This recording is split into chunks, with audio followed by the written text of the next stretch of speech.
Hey, hello everyone, and thank you for joining today's webinar, Hub and Spoke, a recycling model for rural communities. This is Megan Jackson. I am Program Manager at the Nebraska Recycling Council.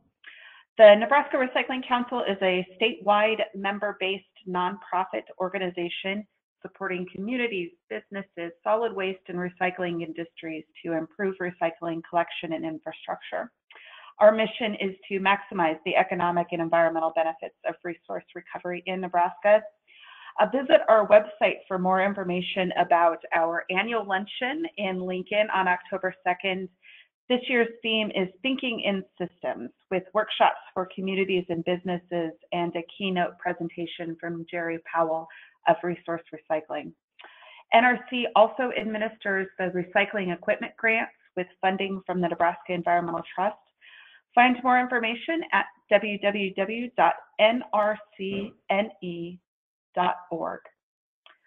Funding for the webinar and Nebraska Recycling Council's work supporting recycling programs with the hub and spoke model comes from the Nebraska Department of Environmental Quality. Examples of the hub and spoke model can be found throughout Nebraska, where facilities such as Custer County Recycling and Broken Bow provide access to recycling in some of the more rural areas of our state. Consolidating materials from 16 communities within a 7-county area and marketing that material to help recover processing and operating costs. Today's webinar will cover the basic principles of hub and spoke model, the key components of setting up a successful recycling program, the impact of National Sword, China's import bans on recyclables, and how programs with clean, source-separated material can fare in these low market conditions. Our guest presenter today is Sarah Pierpont. Sarah is the Executive Director of the New Mexico Recycling Coalition and Founder Director of Pierpont Consulting. In partnership with SCS Engineering, she completed the statewide rural Iowa hub and spoke recycling study for the Iowa Department of Natural Resources that categorized and assessed rural recycling within Iowa and incorporated a feasibility study to determine the appropriateness of hub and spoke recycling for improving efficiencies. Sarah is recognized nationally as an expert in the implementation of regional recycling systems using a hub and spoke model. During the webinar, please type your questions in the chat box as they come to mind. We will address questions as time allows at the end of the presentation. A recording of this presentation will be available on our website, nrcne.org, under the Resources tab. Thank you again for attending, and with that, I will turn the presentation over to Sarah Pierpont. There will be a slight delay before she begins.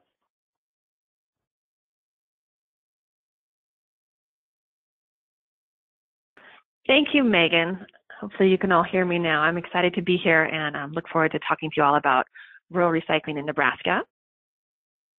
As Megan mentioned, we'll talk about the hub and spoke, a recycling model for rural communities. And let's see, I'm getting this to forward. There we go. So our mission as recyclers, and the reason we're all taking time out of our day to learn about this and be here, whether we're the public works director or solid waste manager or recycling coordinator, is that we want to change the culture of waste. Looking at waste as a resource, imagining that everything has a value, and there was no landfill. And despite the market fluctuations, recycling is here to stay. Recycling is not going to go anywhere. It's a matter of changing the culture. And part of that is as leaders in the industry is using different words, you know, whether it's discards or resources or materials instead of waste. Because what if we were to think of trash as what we have left over after what we reduce, reuse, recycle, and compost? So just keep that in mind throughout the presentation, that our discards have value, and we can help communicate that to our residents. And while we're doing that, we want to make sure that we can bring in goals and planning to help our rural communities build their recycling programs. You know, why is it important to set a diversion or program goal? It's like anything we do, it helps us to stay focused. It allows programs to measure their progress. It reduces our distractions and procrastination. It helps to keep us motivated, and it can involve partnerships and collaborations. but there's good ways to do goals and plannings, and there's ways that don't work as well. And so keeping in mind SMART goals, which are specific, they talk about the who, what, when, why, wheres, measurable. SMART goals are attainable and relevant and timely. So the example is, instead of saying, our community wants to recycle more, we really want to recycle. Well, that's great, but that doesn't really give you something to measure your success against. That's not very specific. And how do you do that? Well, replacing that with something more along the lines of, the city of Broken Bow wants to establish a source-separated residential recycling processing program that diverts 500 tons of recyclables its first year and accepts cardboard, aluminum, plastic 1 and 2, and tin, with free drop-off locations by March of 2019. So you see there's a big difference there. Just making it more of a realistic and measurable and specific goal will help along the way during the planning process. In Nebraska, a little bit of information about Nebraska, which you probably already all know. It's just under 2 million people. It's the 16th largest state in the country. There's about 24 people per square mile, and the national average is more like 87. It's a fairly wealthy state. It's got a poverty rate lower than the national average, 17% recycling. But you look at it in rural communities, the access to recycling in the small towns of populations of 100 to 800 is only about 55% compared to 92% in the larger communities. So what does that mean? It means you have a big rural state. Probably most of the population is along the Lincoln-Omaha corridor. And there are some challenges that are universal to recycling in rural communities. And those are low volumes. It's harder to market low volumes of material. Limited populations equals limited materials. Knowledge gap. A lot of the time in a really rural community, you have a person that is wearing many different hats. They might be in charge of parks and rec and the roads and public utilities and recycling. The start-up cost and the operational cost can be a barrier. And the dispersed population makes it inefficient for a lot of transportation logistics. The lack of infrastructure and the lack of political support. And then a historic dependence on disposal. Most communities have a place to take their solid waste, or they know how to manage that. But how do you add recycling into the mix? And so when you're beginning the program, you really want to put together a community recycling plan. And this looks at all the things you need, the current status of recycling, your needs assessment, the vision for the community recycling program. Is it a service for residents or someone's idea to get rich quick, which, as we know, won't work? Economic assessment. What does the current solid waste program cost? How is it funded? How much more money do you need, or less money, or how are you going to make that money to run the program? Do you have local and political support? And marketing the material. How are you going to market the material? How are you going to collect the material? How are you going to process and store that material? Most end markets provide better prices for baled materials. Do you want to invest in a baler, or do you want to hand that over to someone else to take care of for you? Regional partnerships, and then, of course, education and outreach. And this is an important tool, making the plan for your recycling program. You really don't want to put the cart before the horse. There was a great program in my state in New Mexico, and this group of really motivated high school students at one of the pueblos received a grant for a collection container. And they did a beautiful art project, and they painted it, and it got a lot of media attention, and they were in the newspaper, and everyone was really excited. But 6 months later, the program failed, and the trailer was in the back of the lot not being used because they hadn't figured out what materials they were going to take and where who was going to accept those materials. So it's really fun to do that art project. It involves a lot of kids, but if you don't know what you're going to take and where it's going to go, your program won't succeed. So if you do the community recycling plan, it'll help make sure that you have all of that information ahead of time and that you're ready to launch your program. So one solution for rural recycling is hub and spoke, which is just like it sounds. The hub is the centralized processing center. usually in a larger geographic area, and they take care of the processing of the material. They have more expenses because they have the baler in the building possibly and the staff to run that, but they also can offset those expenses by selling the material. And the spokes feed into the hub. The spokes have a ton of material that they were going to have to pay to have landfills, and they can reduce those costs now by taking it to the hub. And in most scenarios, that is a less expensive option than paying to landfill the material. And they take it to the hub who processes it for them. Usually the hubs are the smaller communities, and they bring the material to, the spokes are the smaller communities, and they pay to have the material taken, transported to the hubs. The spokes can be very small and rural. You can see in the picture on the bottom right, this is a very rural recycling spoke, but it works. It is, a few 90-gallon carts that residents know to bring their recycling to, and once every other week or month, staff bring that to the recycling hub where it is processed and baled and sold to market. But the hubs get to dictate how the spokes collect their material. If the hub is set up to be source separated or single stream, however the hub is set up, then the spokes have to be bringing the material to them in that same manner. Some of the incentives for this hub and spoke rural recycling model include job creation. You're increasing access to recycling. If you notice that rural community in the picture, that before it did not have access to recycling, and now it does have a place that residents can bring their material to recycle. It provides services to historically underserved areas in a lot of situations. It's replicable.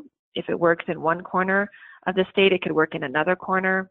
And it also has the cost avoidance from the landfill tipping fee or transportation to landfill. And it also can generate some income to offset expenses by the hub selling the material. So like any program for rural recycling success, the hub and spoke system needs to be very easy and convenient. Make the collection of the recyclables co-located where people take their trash. If you're going to already have residents trained to come to a collection center or a transfer station for their solid waste, that's where you put some of the drop-off locations for the recyclables. You can include regionalized partnerships. A lot of the time, citizens groups have been supportive and helped to build the program. It avoids overinvestment in equipment. So if you have one community that seeks funding and gets funding for an $80,000 horizontal baler, it doesn't make sense to have another community 20 miles away buying another $80,000 horizontal baler, because now those communities are going to be competing for the same limited volume of material. Working together as a regionalized partnership is a way to kind of capitalize on that limited value of recyclable material and also avoid the over investment in the equipment costs. And it also is important to set reasonable goals, starting with the basics if needed, such as having a cardboard and aluminum recycling program as phase 1, and phase 2 could be adding other commodities, but really making it realistic and attainable, which as we recall was part of the SMART goals. And then education and outreach. It's important to let residents know what can be recycled and where it is, and many times it's possible to get a lot of free press on this. Local newspapers want to tell the story that you have, so just having that good relationship with the local newspaper is important. So we're going to kind of break it up into different sections for a rural recycling hub and spoke program. And the first one is markets. It's important to start with markets. It's like the story of the high school students. If you don't know what you're going to accept and who's going to collect it or who's going to accept it, then it's hard to build your program. And I include these pictures. It's everything from grassroots to multi-million-dollar paper mills and MRFs. So some of the grassroots examples are just to remind us the creative solutions. You see the hummingbird is made by a recycled material artist that uses old silverware to weld together to make art and sells it. And he has found an interesting source for this silverware is that there's a food waste composting operation in Santa Fe, New Mexico, and they get a lot of the food waste from local restaurants. And inevitably, they have a lot of cutlery and knives and forks. And so they always set that stuff aside in a special box for this gentleman, and he comes and gets it. So he's created his own little small market, and it's important just to keep your mind open on that. And the same with the wood pallets you see in the picture on the bottom. Those wood pallets are converted into pellets that are used to heat your home, into wood-burning stove pellets. And so there's another small niche market. But even on the grander scale of the markets, it's like any commodity. You want to make sure that you have those relationships with your end market, and that's through good communication and transparency. And then, it's important to work with your markets to find out what you can collect, process, divert, and sell. So what items do they accept? What are their specific specifications for materials and processing demands? Do they require a certain size bale that you can only achieve with a horizontal baler, or will your vertical baler work? And there's different possible markets. One, the big MRFs, the material recovery facility, a broker, or an end market. So end market is selling directly, selling your mixed paper bales directly to the mill that then churns those mixed paper into new paper. So the end market or the mill, they generally pay the highest price per ton, and it's based on an index pricing just like any other commodity. A broker can help find markets for you, but they definitely take a fee from the material. And a MRF, because they are set up to have the expense of sorting the material and processing it, they often pay the lowest value per ton. An end market or mill requires the highest quality of material with very little contamination. If you have broken glass mixed in with that bale of mixed paper, the paper mill is not going to want your material. And the same is with a broker. A MRF has a little bit more leniency, and as they are set up to sort material and to clean out the contaminants. An end market or a mill is generally requires a 20-ton truckload, so you do need to be able to store your material until you have enough material to get to that mill. Broker, they can also coordinate milk runs, so they could pick up 10 bales of paper from one community and 10 bales of paper from another to make sure you have that full truckload. And oftentimes, a processor or a MRF, you can avoid the capital and operating costs of handling, sorting, and processing that material, because they will bring a semi-container or a roll-off truck to your facility, and you can just fill it, and they'll take it directly to you. So there are avoided capital and operating costs with working with a MRF. So after you've considered the markets, you want to think about collection.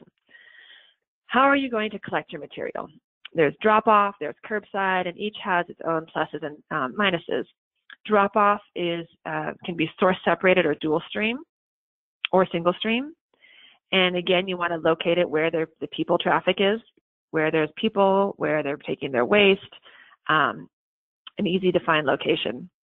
There's a lot of container options. It can be roll-offs, it can be trailers, it can be divided, and a lot of, you can have it staffed or non-staffed. There are some benefits to having it staffed. Obviously, it can help with contamination, but there's some also ways to handle non-staffed recycling drop-off locations to help reduce contaminations. And a few of those include putting the collection containers in a visible place that people feel like they're being watched, such as in the parking lot of a fire station or police station or post office, or also putting it behind a locked door at night or locked gate. So if it can go in the schoolyard where the gate is locked at night, and so it kind of reduces the temptation for illegal dumping and contamination.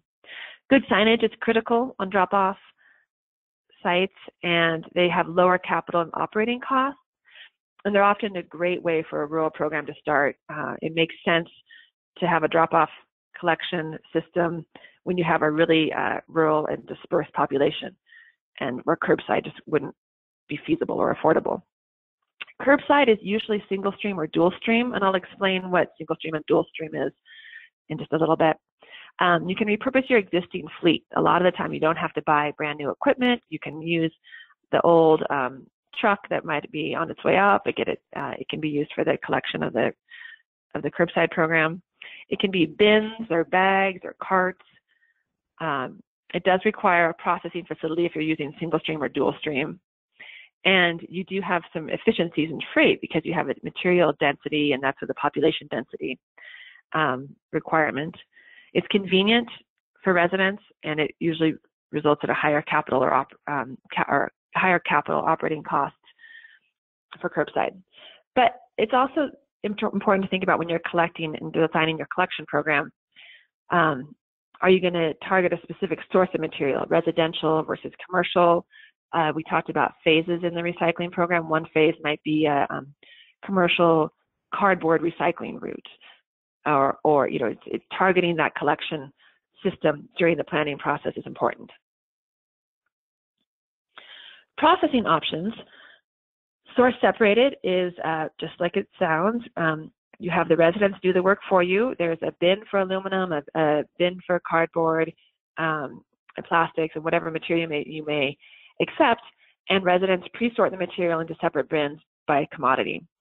And this has the benefit of low startup costs, clean material that's easy to market, and can often earn a high value. It is less convenient for residents, and you have to really make sure that you train them well about what goes where. Dual stream processing are recyclables sorted into two categories by the consumers, or sometimes it can be by the operators, your staff that is collecting the material.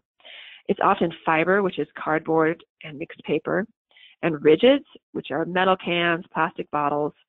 But it can also be separated from that. It could be glass in one stream and other recyclables in another. So dual stream has some flexibility depending on how you want to set it up with your markets. The benefits are that it's fairly convenient for residents, higher capture rate than drop-off, moderate startup expenses, and it does produce clean material. The drawbacks are that the operating expenses can be high because you may need more labor if you're having your staff do the sorting. And single stream is what a lot of us are used to in some of the bigger cities.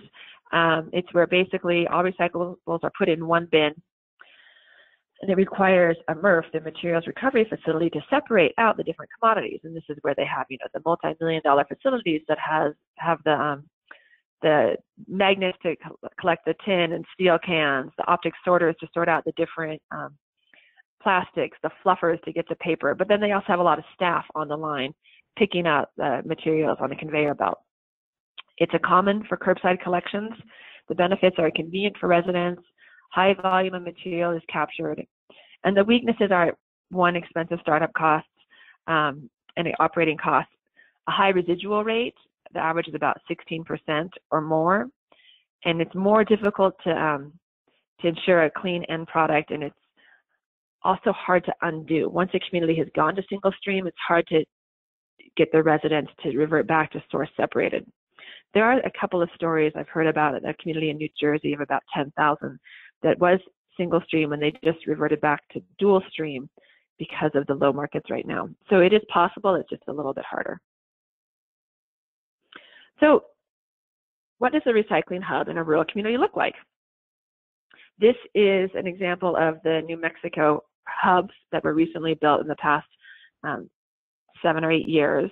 And the purpose of this system was that it was replicable, it was relatively affordable, and it was just what you needed, nothing fancier.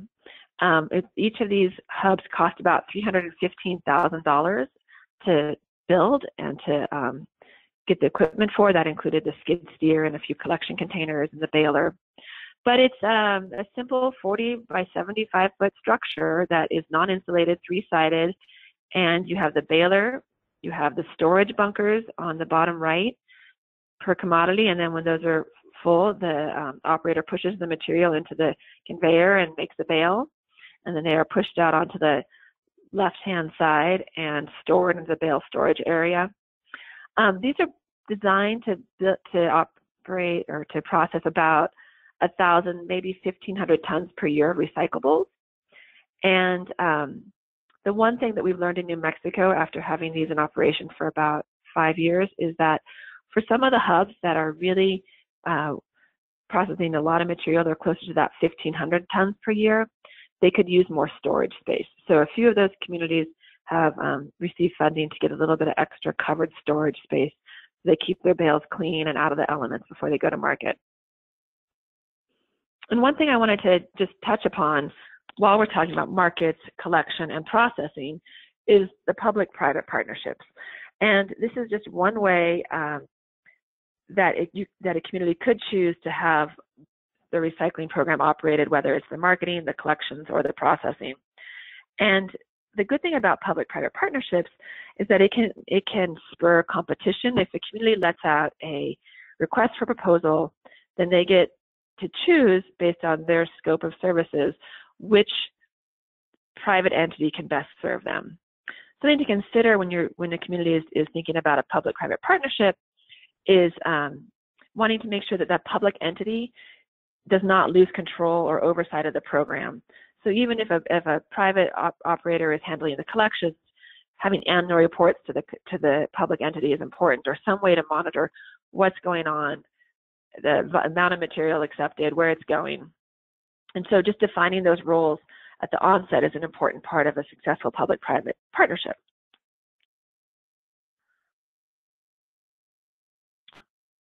Earlier this summer, we did a little work specifically with the city of Norfolk in the northeast part of the state. And we wanted to estimate, as a rural hub, what were some of the diversion estimates. The great thing about this is a lot of this information is really readily available with EPA, the Nebraska Recycling Study and Waste Study, U.S. Census population. And so you can get a really good idea based on population, how much trash we know we dispose of, diverted recycling tons, of how much material you can recover annually, what that value is, what the avoided landfill tipping fees are, and the avoided hauling costs to get that combined value and avoided costs. So you'll see the parts that are highlighted in yellow, and at a mid capture rate, it was estimated that this town of about 25,000 people would bring in just under 1,000 tons of material each year that has a value of about $111,000. And then when you include the avoided landfill tipping fees and the avoided solid waste hauling costs, the combined value and avoided costs for the city of Norfolk on this model is $140,000. And you can play with those numbers and look at, okay, well, what if we have a higher capture rate? And then it would raise that final avoided cost and combined value to almost $170,000. So just part of the planning is to estimating your diversion. And I wanted to note on this, you'll see the line and it says mixed paper, ONP number 7. And the estimated value per ton right now is $5 a ton. Well, markets have created a new type of paper called sorted residential papers. And this is more this is newspaper, junk mail, magazines, writing papers, office paper, this type of things that residents would generate. But it does not include cardboard, craft paper like your brown paper bags, box board like your gray board or your cereal containers.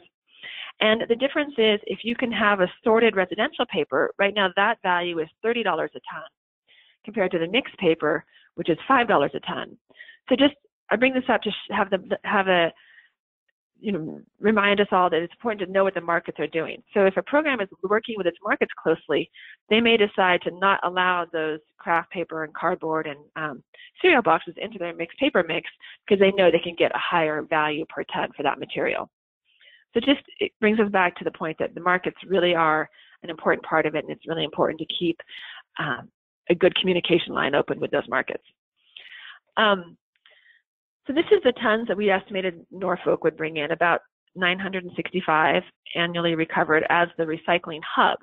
When we looked at some of the surrounding communities and how far they are from Norfolk, the population, and used some of the same estimate models, we estimated it would bring in another 522 tons, which has a gross value of $45,000 and a combined value and avoided cost of $65,000. So the spokes help bring the volume of material up to feed into that hub system. Well, all of this is going along in rural recycling programs, and a lot of hubs and spoke systems were ahead of the game, working well. And then, of course, we know about China and the national sword. And as we know, China banned a lot of the import of recyclable materials early this year, and they really increased the quality requirements with 0.05% contamination. And it's just like any market with supply and demand. So supply is the same and demand has gone way down, and so markets are flooded, prices have dropped. And why does this affect us? Why do we care so much? Well, in 2016, 37 million metric tons were exported from the U.S. at a value of $17.9 billion. U.S. is the largest exporter of scrap commodities in the world, and approximately 30 to 40% of the scrap processed in the U.S. is destined for export, with China receiving the bulk of that material. In 2017, $5.6 billion of exported scrap was sent to China, and I included this link on YouTube because I thought it was a great presentation that had a little bit of the details on the China ban that you can look up later. Recent developments in the national sword, it's not going away. The Chinese government has released a statement that they are going to completely ban, they intend to completely ban the imports of all recovered material by 2020. And then a lot of things that are out of our control aren't helping either. We have, a trade war and tariffs. And on August 8th, China announced that it plans to levy a 25% tariff on U.S. shipments of OCC, of cardboard, and other recovered fiber. So it's kind of a perfect storm right now for the markets. And what that really means is, like, supply and demand. When supply outweighs demand, then you must have quality to be able to find those markets. And some considerations when we're looking at the quality of our recyclables is during processing, there's single stream and the national sword. Single stream is something that residents appreciate. It is something that we've done as an industry to try and make recycling more easy. Put it all in one bin, we'll sort it out. And single stream, in my opinion, is part of the reason why China has declared the national sword, because the message used to be, okay, put it all in one bin and we'll sort it out. And that created a high contamination rate. The average, they say 16%, probably closer to 25% now, just because of the expanded list of materials that are considered residual. And contamination is expensive. It's $140 per ton on average. It takes people and it takes equipment to try and clean up that material. And markets are demanding the reduced contamination, which will increase those processing costs. But like I said, residents really love single stream. That ship has sailed. A lot of the time, communities that have single stream, they're not going back. So it's a question of how do we clean it up. And this is often more in the urban areas, but I will give a few examples of some really small towns that have single stream and how this has affected them later in the presentation. So there's more non-recyclable materials in the feedstock. That increases the cost of recycling the programs. Someone has a garden hose and they look at it and they say, well, that's plastic and that's metal. Those two words in my mind equal recyclable. I'll throw that in the recycling bin. We all know that garden hoses are not meant to go in the recycling bin. They can clog up material. There's not a way to process them. They can clog up equipment, and so it's making sure we get the right material into the system. And there are more low value materials in the recycling stream, and that reduces the overall revenue. So we have a lot of plastic 3 through 7 in the recycling stream. Compared to aluminum cans, that really reduces the revenue of the value of that material. And processing costs at MRFs are increasing because of these stricter quality standards, because of the national sword. So the big question is, what do we do? This is not expected to be a quick little small dip in the markets, but the new norm. China is going to close its doors even more, according to their statement, that they won't accept any scrap after 2020. Right now, really high-grade fibers are still going to China, but that sounds like that may change in 2 years. The industry is expecting the plastic markets to pick up more quickly than the paper markets, just because it's faster and less expensive to build a plastic processing facility in the domestic market than it is a paper mill. So this is something that the industry has to get used to as a new norm. And so it's important that when we're building our programs, we have options. And those options can be whether it's source separated or focusing on organics or items that don't depend on China and U.S. trade wars. And also not forgetting the first two R's, reducing and reusing.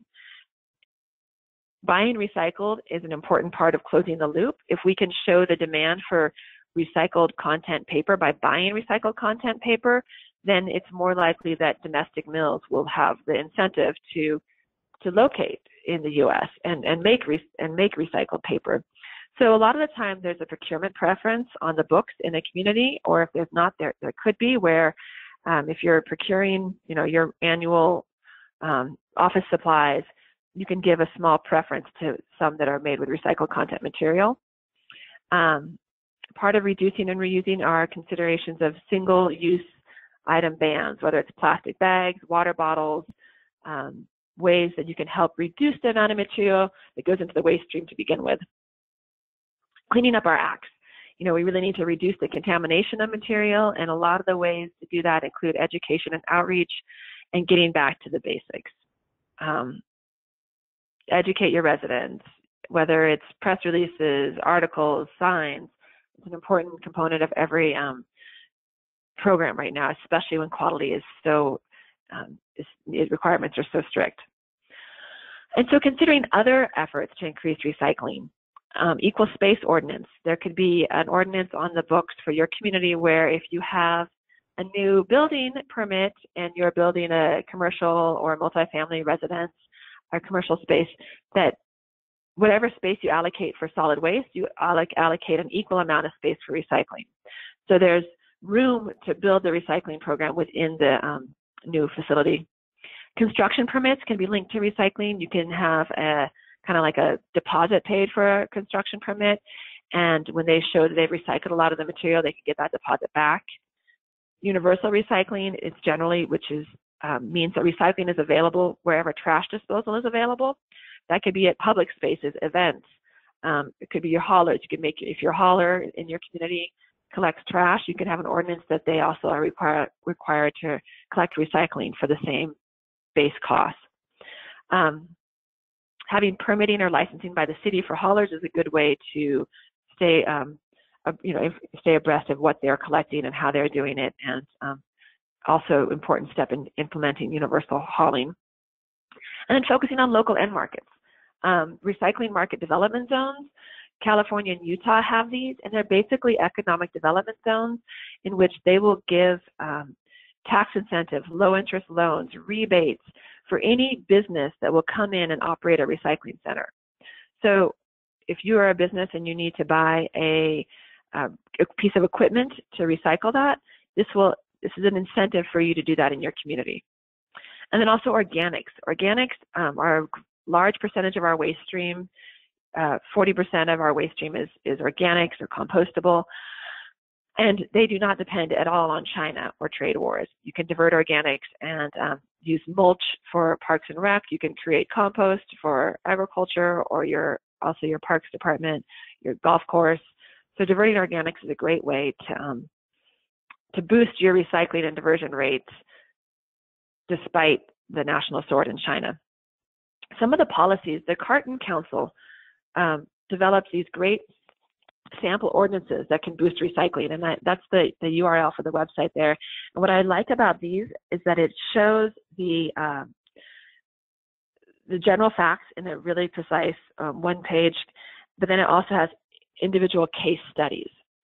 So these include a lot of things we talked about, universal hauling, pay as you throw, incentivize recycling.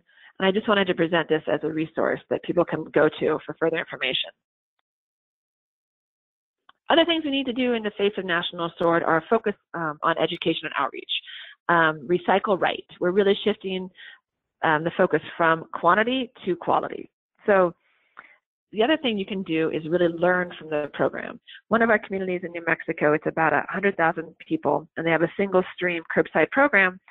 And right when the national sword hit, they've decided to focus on the Fab Five.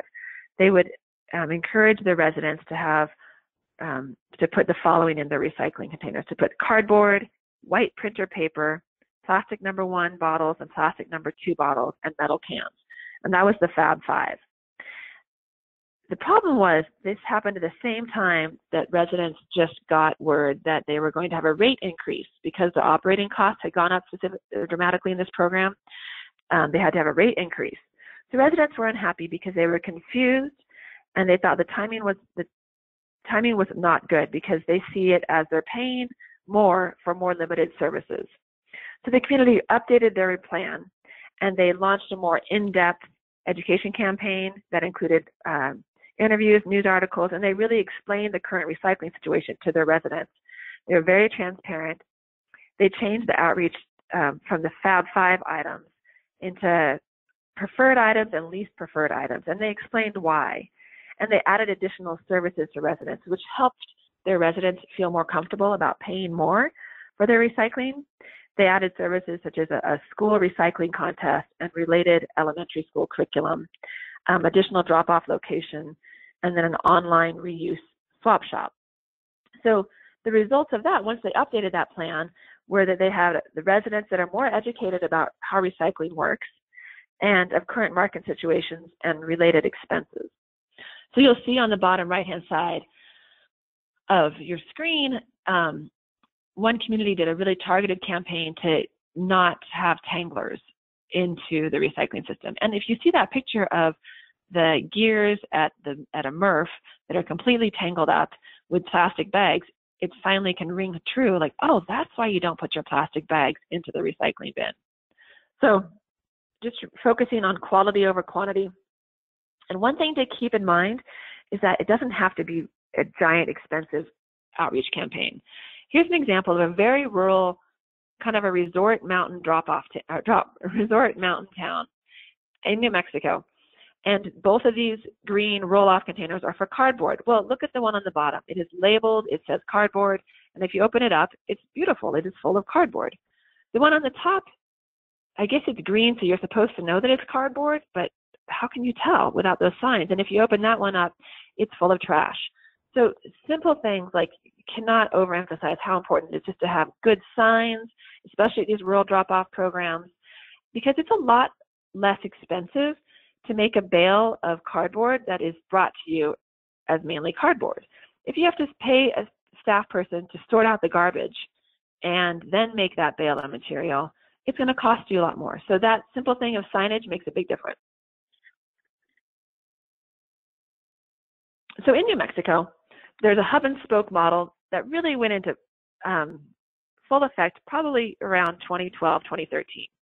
But from 2007 to 2013, 115 new recycling locations were created, and that brought a 113% increase in the access to recycling. So you can see all those little recycling symbols on the map of our state, and these are the recycling hubs. It included 40 new drop-off sites or spokes, and the launch of the program created 39.43 direct full-time employment jobs and 96.4 indirect full-time employment jobs. Those were created through the federal definition of how you calculate full-time employees. So there's 17 processing hubs, and there's 6 new ones came online in 2012 and 2013. It included a lot of regional partnerships, and the state's recycling rate increased increased. It was 12%, and it increased to 16%. The household recyclables accepted as part of the New Mexico Hub and Spoke program were cardboard, OCC, mixed 1 and 2 plastic, and some communities decided to separate that out even further, where they had plastic number 1 as its own commodity and plastic number 2 as a separate commodity. Mixed paper, aluminum, and steel cans. And the economic benefits of recycling, a lot of the time in these rural communities, when you put the value per ton, they resonated a lot better than an environmental message. So including the information about recycling has a value and recycling creates jobs really worked in rural parts of New Mexico. One of our new recycling hubs that opened up in 2011 and 2012 is in Otero County. And Otero County is, the big city is Alamogordo, which has an Air Force base. It's about a town of about, that town is about 30,000, but the whole county has about 65,000 people. And in 2010, there were 3 household recycling drop-off sites countywide, and they only took accepted cardboard. And this county is larger than the size of the state of Connecticut. It's a really big county. The recycling rate was 2.7%, as reported to our state environment department. High transportation expenses because the landfill is approximately 60 miles south of the transfer station. So they received hub and spoke funding in 2011 and 2012, and that created 11 new drop-off sites. And they expanded the list of materials that they accepted to include aluminum, tin, paper, cardboard, plastic 1 and 2.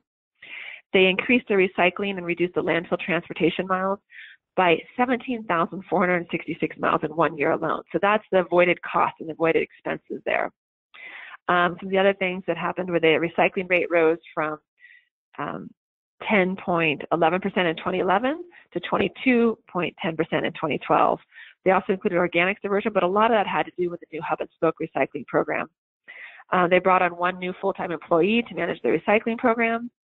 And in the years 2013 and 14, right after they opened their recycling hub, they earned almost $20,000 in recycling sales. So this hub received one of those hubs, like the diagram I showed, the $315,000 3-sided building with 1 conveyor and baler. And they were able to do all of these improvements with just that facility and the collection spokes that fed into it. And once their program started, they were able to expand. In 2015, they started to accept glass, and now it is crushed and hauled to Colorado, where it is recycled by Coors in Colorado.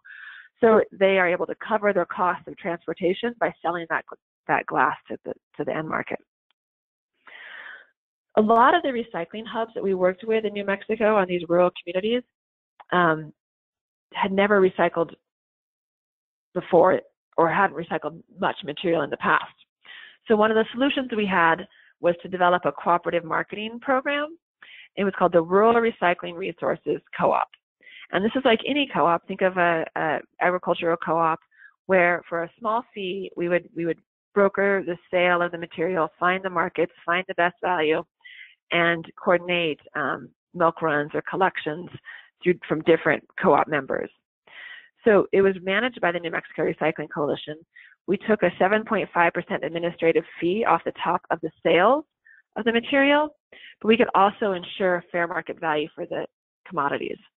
When we launched the R3 co-op, we did a little bit of research, and a town in New Mexico called Silver City, has a population of 10,000, was receiving $30 per ton for their cardboard. At the same month that some of the other communities that had more staff they could dedicate to finding markets were receiving $95 per ton for their cardboard. So we really wanted to even the playing field and help all of our rural communities receive fair market value for their material and also get administrative support, because so many times, like I mentioned, their staff wore a lot of different hats and they weren't able to spend the time to develop the marketing programs. So in the years that the co-op operated from 2012 to 2013, we brokered 3,652 tons of material for our 9 members. And the solutions you can see on the screen, we were helping to find end markets, and we helped bring in relationships with new buyers. What happened in 2014 is that we essentially put ourselves out of business, which is what the goal was, which we wanted to do. The recycling coordinators for our rural hubs were educated, and they knew how to find and secure fair market value for their material. We also brought in competition. More markets came into our state demanding the material or interested in the material, and so that helped to ease the marketing of the material for our rural hubs. And so we didn't want to take that 7.5% administrative fee off the top of the material, off the top of the sales any longer. So the communities did appreciate the hub because during the life, the co-op, because during the life of the co-op, we really made sure that it was all about customer service and ease for members. One phone call and they'd say, we have 15 bales of this, and then we would work to move it. The other thing we want to do is make sure that those members of the co-op really had an idea of the value of their material. This is part of the education component that helped to put the co-op out of business. You know, the number of bales, the weight, the co-op fee, the cost to the member. And this report that we provided monthly to our members helped them with their reporting requirements to the state. And then you'll also see on the right-hand side, we gave them information on energy saved. Using EPA's modeling, we were able to translate how much they had recycled into gallons of gasoline saved, or energy to power this number of households of each year.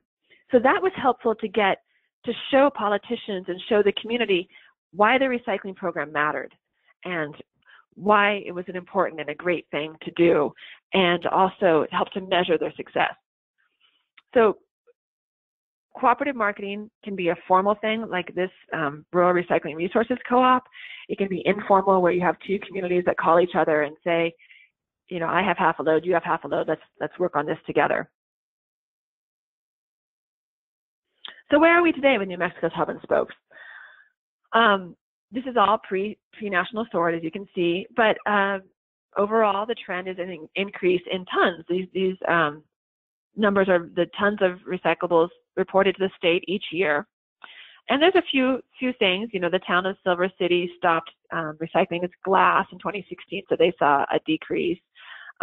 City of Las Vegas had some equipment issues, and those have been rectified. And then you'll see on here, these are all source separated drop-off hubs, except Silver City and Estancia Valley. They are hubs that are still drop-off, but they allow their residents to do single stream. And so what does that mean for New Mexico and where our rural recycling programs and where we are today? So the production of high-quality source-separated material has helped these rural communities to boost their tons even during low markets, and strong relationship with end markets. They have transparent relationships, good communication. They feel like they're getting they're producing clean bales that the markets want, and they are getting fair market value for that material. They have solid waste rates that help pay for their recycling operations. They are not expecting to have the sale of their recyclables pay for all of their operations. They recognize that'll help offset the cost and that it's cost avoidance, but it's not going to give them a giant surplus as it had in the past. In some years when the markets were really high, they had a lot of money to reinvest back in their programs, including cost avoidance. And they've also been able to leverage their rural recycling hub and spoke system into getting outside funding to keep their programs expanding. For example, that roll-off, that shiny new roll-off container you see is one that the Through Recycling Hub was able to purchase through a grant from the state to help bring more spokes online. But how are New Mexico's hubs and spokes working with National Sword? So, like I mentioned, the two cities that have the two hubs that have single stream are having a little bit of a harder time. The other ones that are source separated are still finding markets. They've been able to expand services with new spokes feeding into the system. But the ones that are single stream are having a little bit less options. And so Silver City has had single stream. They actually are one of the only hubs that does offer curbside within the city limits. And they were sending the material to Tucson to a MRF to process, and they were used to getting a check. And then in May, they were surprised to get a bill instead of a check. And in June, the Tucson MRF said, we will not accept your material any longer. So from June to July, they were scrambling, and they were still collecting their recyclables on their curbside route, and they were stockpiling it. They didn't know where to do it. After much searching and negotiations, they found a new outlet in a MRF in El Paso that also runs the MRF here in Albuquerque. And it will cost them $25 a ton to process their material. And they're able to do that by raising their landfill fee an additional 90 cents per ton. So they found a solution. It is one that they have set their rates to cover the additional cost.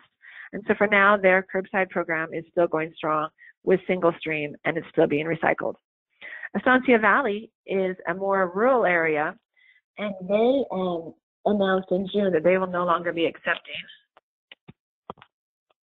mixed paper and plastics, and they're changing from single stream to source separated recycling only of metal cans and cardboard. So the hubs that are single stream have had a little bit of a harder time because their options are more limited, but they're still finding solutions in New Mexico. And that leads us to the end. I love that picture because that's how so many of us think. What's garbage?